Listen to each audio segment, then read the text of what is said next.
You're listening to English with Monty, the podcast about the English language. Today is 8-Minute English, talking about prepositions of time and place.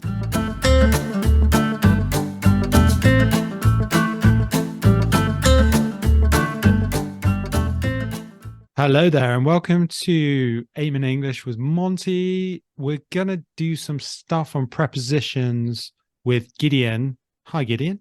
Stuff on prepositions. Prepositions of time and place.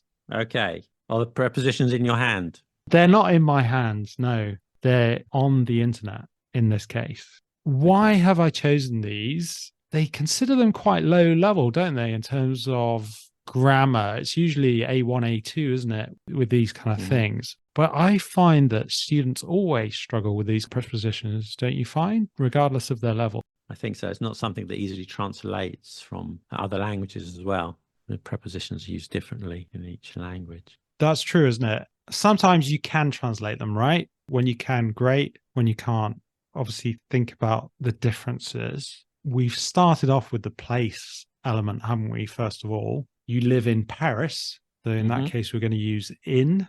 I guess that's quite self-explanatory though, isn't it? Because you're inside something, aren't you? I think in other languages, it's not always like that. I know in French, they say à Paris, at Paris, literal translation. So it does depend on the language, doesn't it? Yeah, it does. I mean, I suppose if we're talking about city, a town or country, we'd say in, wouldn't we? I live in the UK. I live in France. But I live at the top of a hill. So you can always find an exception. That's true. But that's kind of more about a location, isn't it? It's true. And that's the difference, isn't it? In English, I guess if you're using at, you're talking about a location. I live on the top floor, but in the attic. Because I guess on is because you're on the surface of something, aren't you, in that respect? Then inside. But let's go back to the location thing, because I think this is frequently mixed up by students. So if I said, Gideon, I'll meet you in the station, or Gideon, I'll meet you at the station, they're two possible options, aren't they? But how are they different? Why are they different?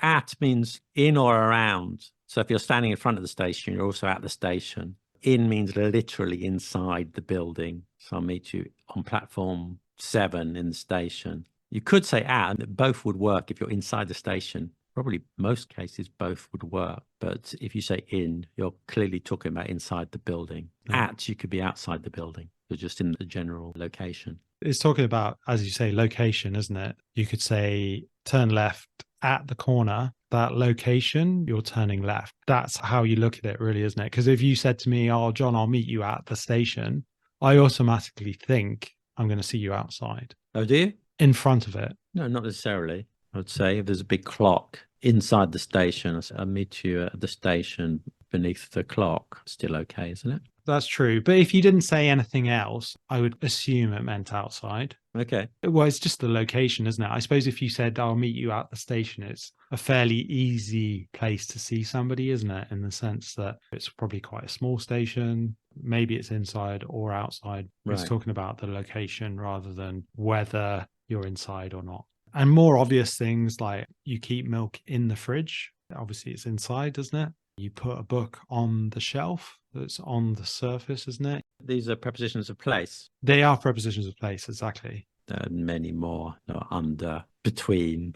I suppose these are on the basic level, though, aren't they? In, on, at are the most basic ones. But yes, you do have some further ones, as you say. I would say these three, in, at, or on, are the most confused ones. When would you confuse in and on? Because in the box and on the box. It's not that confusing. No, you're right, because it's a physical object. But maybe something like on the internet. Yeah, that's true. We don't say in the internet, do we? No. But it's quite a difficult one to explain that, isn't it? I suppose it's because it's on a system, isn't it? Sometimes it's just a collocation, isn't it? On the internet. Why not in the internet? That's what we've chosen. So sometimes you just have to learn it. Sometimes there's not always clear logic behind it, is there? No. Maybe prepositions of time. So again, at, in, on.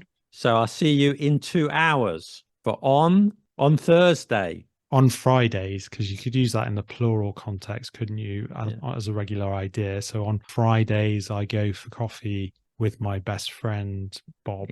Exactly. At 5 o'clock. You just have to learn them, don't you? These are a little bit difficult. A days of the week is always on. A But date as well. a date is on, but Yeah. when you divide a day into morning, afternoon, you use in the morning, the Yeah. afternoon.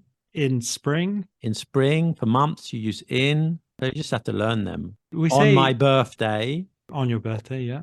at Christmas. So it's not always so obvious. We use at more like a period of time, don't we? A fixed idea, isn't it? Like a holiday period or something. I think so. I think sort of festivals, the Yeah. religious So festivals, at Christmas, at Easter, because it's lasting more than a day, isn't it? Yeah. We At New also, Year, but on New Year's Day. again, at New Year is talking about the general time, isn't it? It's not a specific day as such. And we say at weekends as well, don't we? Yeah. That's a common one that a lot of people would say in the weekend. But yeah, we tend to say at the weekend. In the States, they would say on the weekend. Is that right? The American, yes, on the weekend. This is an interesting one. What's the difference between at night and in the night? In the night is in the duration of that idea, isn't it? In the night, my friend's baby wakes me up. At night would be the opposite of the day. I work at night, not during the day. We meet at night. We have no time in the day. I heard a strange noise in the night. Something's happened at a certain point of the night. Exactly, because it's talking about the concept of you're asleep, isn't it? Often. Other expressions as well that we've missed out with in. So you'd say in with decades. So in the 21st century, in the 80s, in 2015. In the moment. In the moment, in the past. You've got to think of some things we don't actually covered by dates. In the past. In the future, in the last few months. Mm-hmm.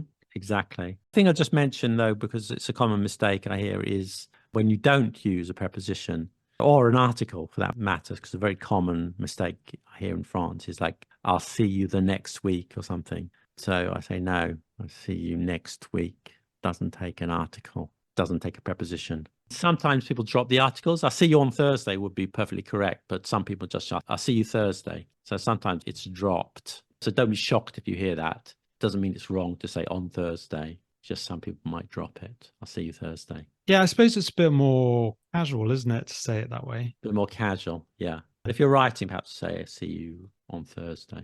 Exactly. It's a bit more familiar, isn't it? If you say, I see you Thursday, maybe more on a friendly basis, isn't it? Yeah. I think that's it. Anything else you wanted to add?